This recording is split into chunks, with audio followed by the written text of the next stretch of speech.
bahwa di dalam kita cara mencari tentang apakah sebuah ibarat ini adalah bisa dinisbatkan kepada seorang pengarang, maka kita lihat apa ibarat-ibarat yang sama dengan apa kitab-kitab lain yang ditulis oleh penulis yang sama, ibarat yang sama dengan tulis yang sama, dan ini konsisten. Penyebutan Imam Fakhruddin Ar-Razi terhadap Imam Mahdi itu adalah sahibus zaman. Nah, terus tentang hal yang apa namanya itu kawaidah ya, kawaid ya. Jumlah ismiyah tidak apa namanya ini? Tidak konsisten. Jumlah ismiyah yang ada di Imam Fakhruddin Ar-Razi ini tidak konsisten. Dalam As-Sajarah Al-Mubarakah, contohnya kata Mas Maimun Nafis, anak Ahmad Asy-Sya'rani ada 3. Tapi dalam Tahdhibul Ansab kok ada 4. Dalam Al-Mazdi bahkan ada 8. Jadi kan ada Tahdhibul Ansab, Mas Rifki itu di abad ke-5, ada Al-Mazdi di abad ke-5, 8 kan.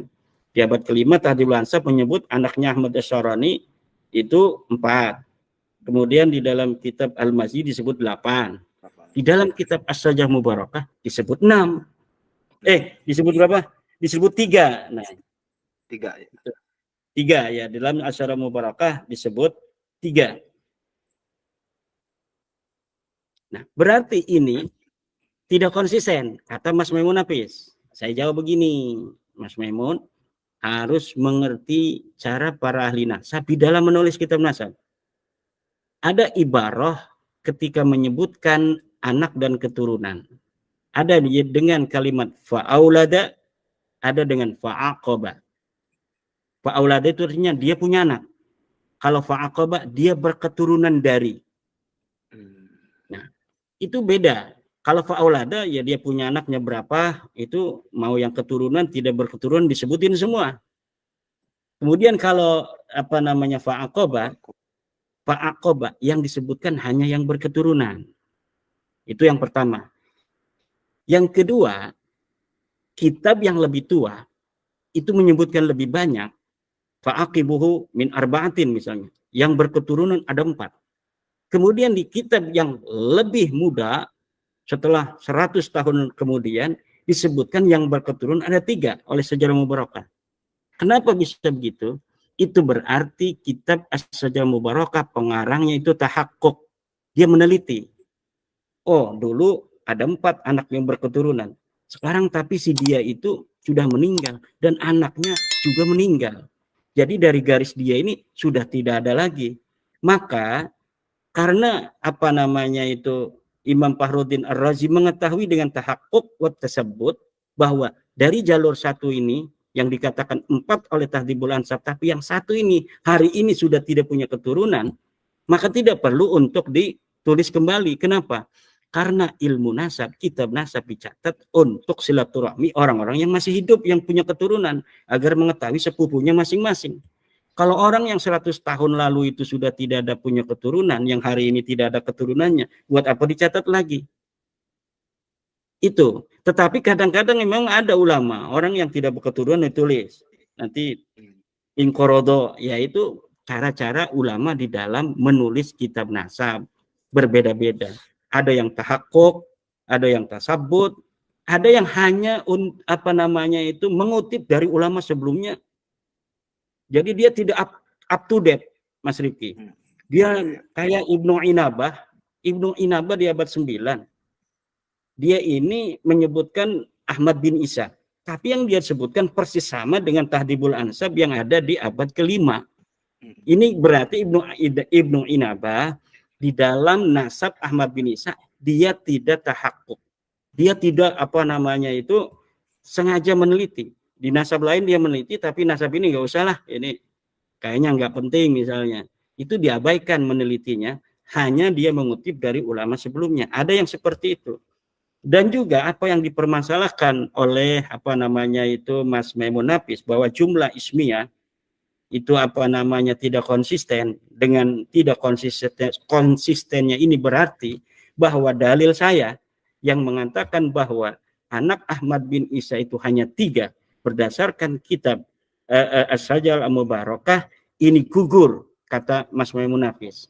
Ya ternyata seperti itu. Itu bukan gugur, tapi Mas Maimun belum mengerti cara ulama ahli nasab menulis sebuah kitab nasab. Kalau mengerti tidak mungkin. Mas Rumel udah ngerti tuh, karena udah pernah debat dengan saya seperti ini. Masalah kenapa dalam Tahdhibul Ansab ada 4, di dalam Al-Mazdi ada 8, kok saja Mubarakah ada 3. Itu Mas Rumel udah paham. Maka dia tidak sebutin lagi. Dalam kitab menakarnya itu masih ada begitu. Tapi sekarang mungkin dia tidak lagi. Karena beliau itu cepat belajar orangnya sebenarnya. Mas Rumel itu yang tadi disebut di dalam Nabawi TV itu Romli. Itu menyebut Romli itu sebagai sebuah alibi juga itu Mas Rifki, bahwa Abdullah dan Ubaidillah itu ada tuh buktinya, ada Mas Rumel menjadi Ramli gitu. Oh, gitu ya. Itu jadi luar biasa itu Mas Rumel. Nah, ini ini tentang jumlah ismiyah ya. Jadi jumlah ismiyah itu jangan dikatakan begini juga tadi Mas Maimun Nafis, bahwa yang mengatakan jumlah ismiyah itu hasar itu, yaitu Syekh Mahdi Rojai, dia itu sudah membantah katanya Imaduddin sendiri. Bagaimana Imaduddin lebih tahu dari penulisnya? Mas Maimun, jumlah ismiyah sebagai hasar itu bukan kalimat dari Syekh Mahdi Rojai. Jumlah ismiyah itu adalah kaidah para pakar nasab, bukan hanya Syekh Mahdi Ar-Rojai. Coba lihat di dalam kitab Umdatul Talib Ibnu Inabah. Dalam kitab Umdatul Talib Ibnu Inabah halaman 340. Para pemirsa Gus Fuad Channel yang ganteng, Gus Fuad itu ganteng ya. Itu lebih ganteng dari aslinya Gus Fuad itu sebenarnya. Salah ya. Lebih ganteng dari gambarnya. Aslinya lebih ganteng dari yang ada di YouTube. Itu bisa dibuktikan dengan istrinya banyak. Kalau Mas Rifki kan ya si satu paling juga ya. Nah, satu aja ya. Satu aja. Karena kita harus satu aja. Kalau bisa satu aja ya. Saya sering dihantemin oleh sekretaris LBM PBNU yang perempuan itu. Gimana ya? Iya, itu masalah harus satu katanya kan.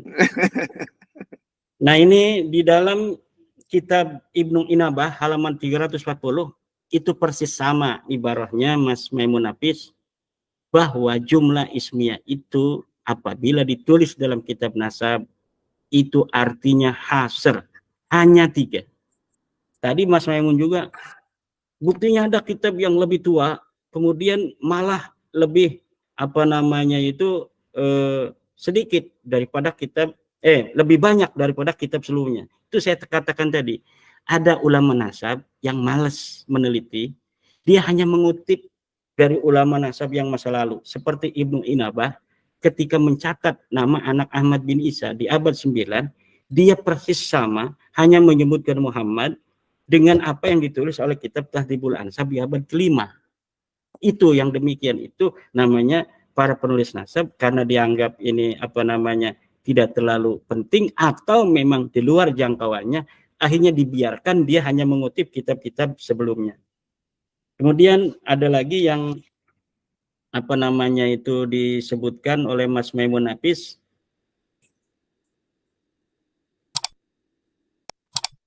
begini mengenai tadi kitab-kitab nasab jumlah ismiyah, tapi kok berbeda-beda, ada 4, ada 3, ada 8. Disebutkan kan nama-namanya. Ini Mas Maimun Nafis, kitab-kitab nasab dari Tahdhibul Ansab menyebut hanya 4, kemudian Al-Mazdi 8, namanya disebutin semua kan. Kemudian As-Sajalah Mubarakah menyebut 3. Ketika tidak disebutkan pun oleh kitab As-Sajalah Mubarakah, nama-nama yang 4 itu yang ada di Al-Mazdi itu disebutin. Jadi memang sosoknya ada gitu di abad ke-5. Tetapi Ubaid tidak begitu. Dia sudah tidak disebutkan di Sajalah Mubarakah, di Tahdhibul Ansab pun tidak ada. Di kitab Al-Mazdi pun tidak ada. Di Al-Muntaqilatut Talibiyah pun tidak ada. Dalam kitab Al-Asili tidak ada. Dalam Al-Fahri tidak ada. Dalam As-Sabatul Musan tidak ada. Dalam kitab Umdatul Talib tidak ada. Di dalam kitab An-Nafah Al-Ambariyah tidak ada. Nah, ini bedanya itu dengan apa yang tadi dipermasalahkan oleh Mas Maimun Nafis. Apa-apa yang tidak disebutkan di dalam As-Sajar Mubarakah tapi disebutkan di dalam kitab Tahdhibul Ansab, ini membuktikan bahwa sosoknya pernah ada di abad ke-5 walaupun tidak disebutkan di abad ke-6. Tetapi untuk Ubaidillah sudah dia tidak disebutkan di Sajar Mubarakah, sebelumnya pun tidak disebutkan, tidak ada.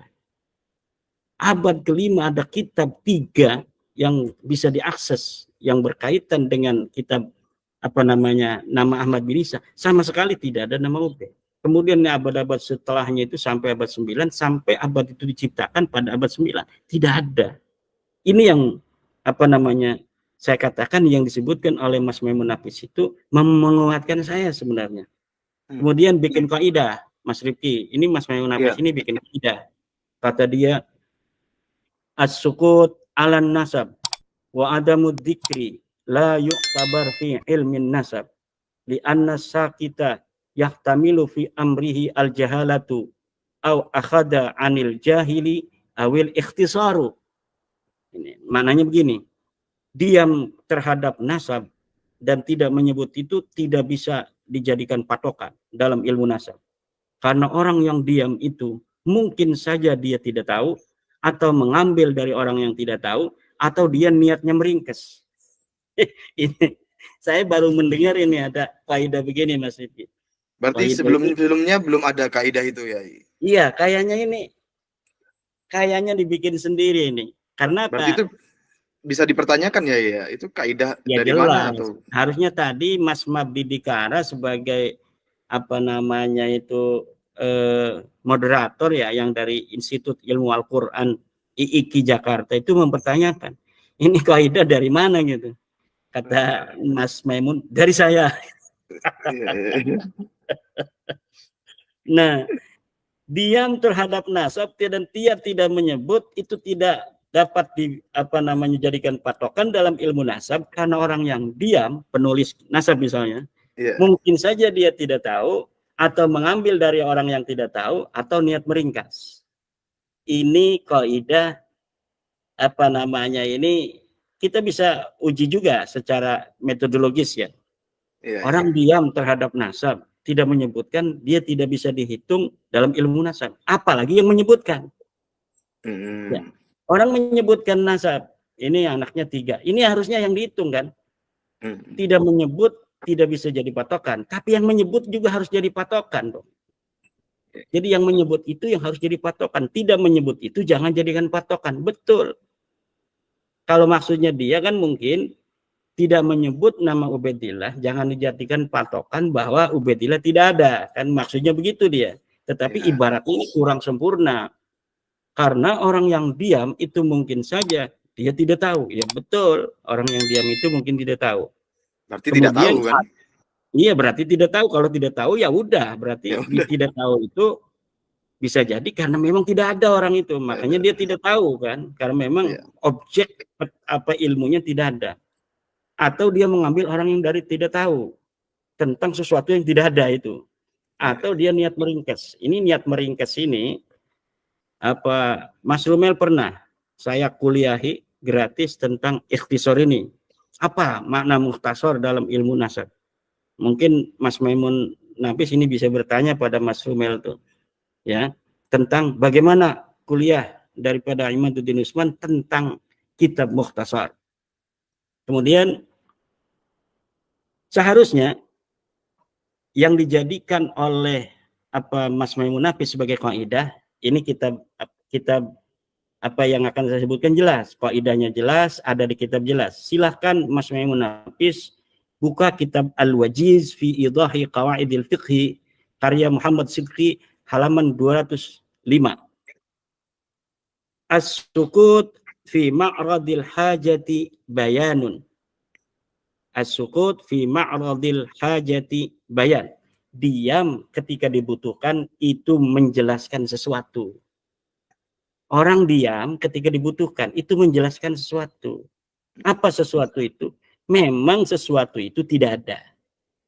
Dia diam terhadap anak Ahmad bin Isa yang bernama Ubaid. Itu adalah bayan, menjelaskan bahwa Ubaid ini bukan anak daripada Ahmad bin Isa. Kemudian pakai kaidah lagi, la yalzamu min adamid dalili adamul madlul. Tidak mesti tidak adanya dalil itu tidak adanya madlul. Betul. Tetapi ada kaidah lagi, Mas Maimun Hafiz, al ilmu bi adamid dalili dalilun. Bahwa kalau kita sudah mengetahui tidak ada dalilnya, maka itu adalah petunjuk bi'adamil madlul, bahwa madlulnya tidak ada. Saya sudah mencari, betul-betul mencari nih, betul-betul mencari adakah dalil tentang Ubaid.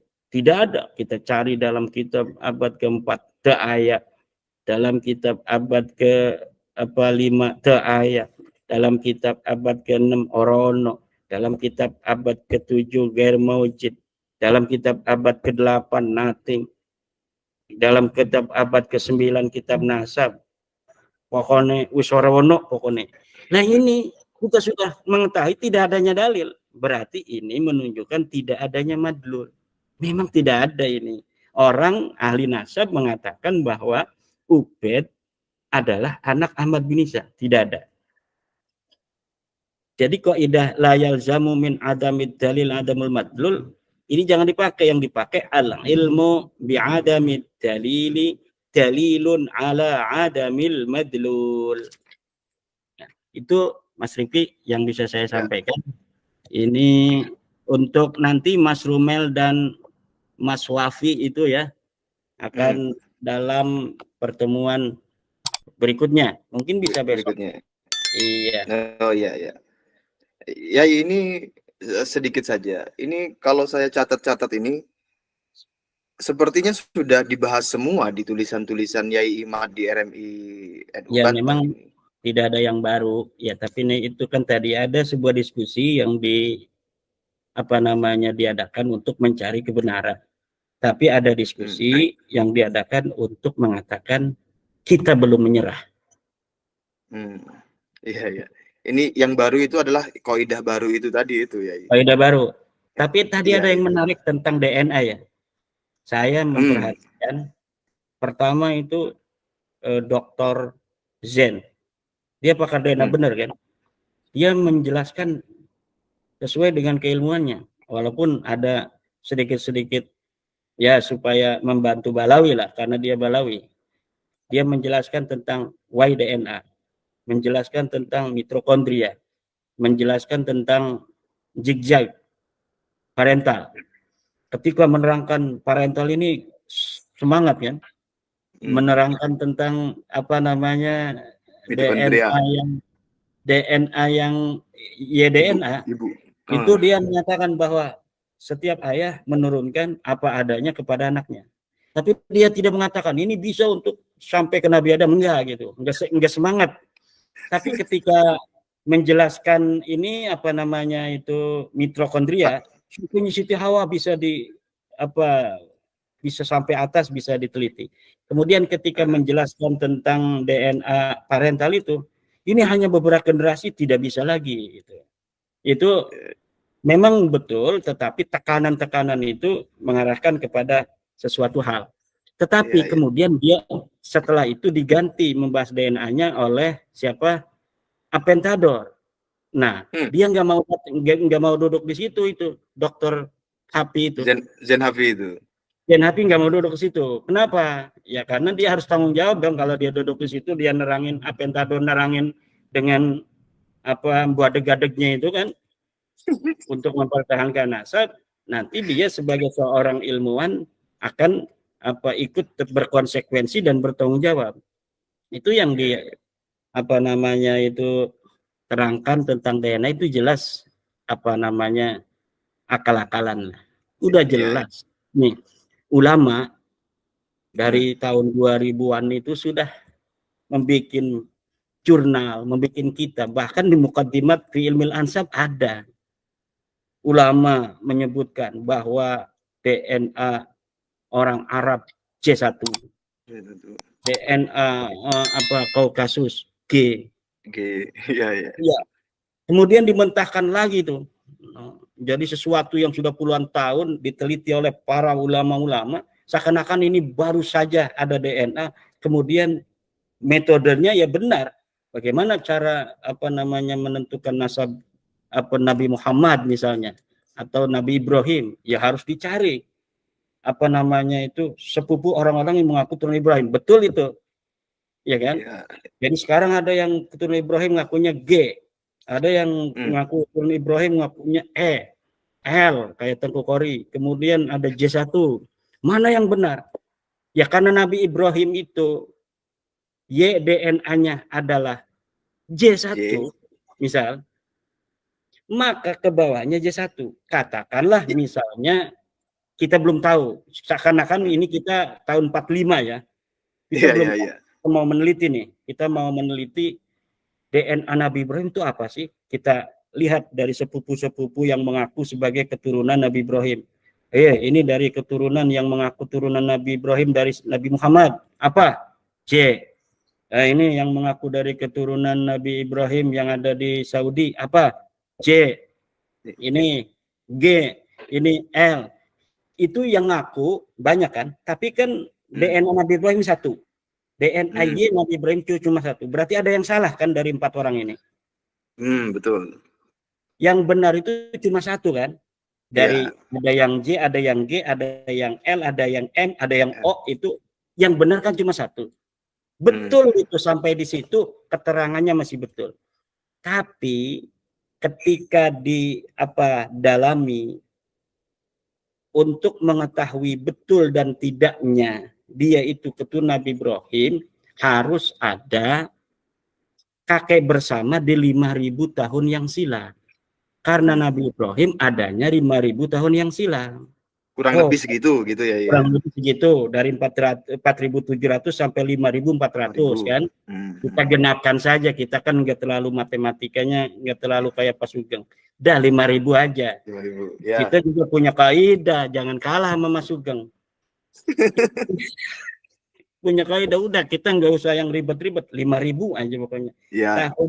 Untuk mudah menghafal bahwa Nabi Ibrahim 5.000 tahun yang lalu. Lah, kalau misalnya orang yang sama-sama mengaku keturunan Nabi Muhammad dari Kohanim dan dari Ismail, siapa yang ada kakek bersama 5.000 tahun yang lalu, ini kemungkinannya lebih besar daripada G yang 45.000 tahun yang silam. Nggak mungkin. Ini nggak diterangin itu di situ. Jadi saya kira masyarakat ya silakan masyarakat menilai. Demikianlah adanya. Nanti kita akan bertemu lagi untuk mengupas, mengomentari apa-apa yang disampaikan oleh Mas Rumeng Abbas dan Mas Wafi. Demikian mungkin Mas Rifki Zulkarnain yang ganteng.